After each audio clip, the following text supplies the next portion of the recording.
Bonjour, bienvenue à la fabrique. C'est ici qu'on prépare le départ du Tour de France. Transformation de véhicules légers ou chars fabriqués de A à Z.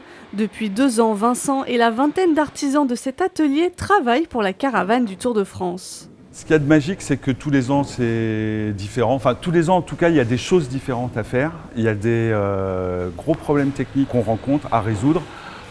Moi, ça fait partie des choses qui m'intéressent le plus. Ce que je préfère, c'est en dehors du fait que je sais que c'est de pouvoir dire à mon client, oui, on peut faire n'importe quoi, on peut faire tout ce que vous voulez. Et quand le client m'apporte un projet où je me dis, oula, comment je vais faire? En fait, c'est ces projets-là les plus intéressants. On récupère le décor, on le bricole pour voir comment on passe la capote. On conçoit toute la structure pour le fixer sur le châssis.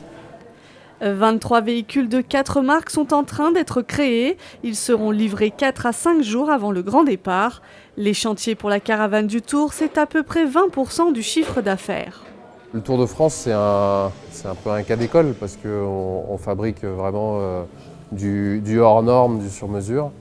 Et puis dans un cadre un peu festif parce que le Tour, voilà, c'est un côté magique.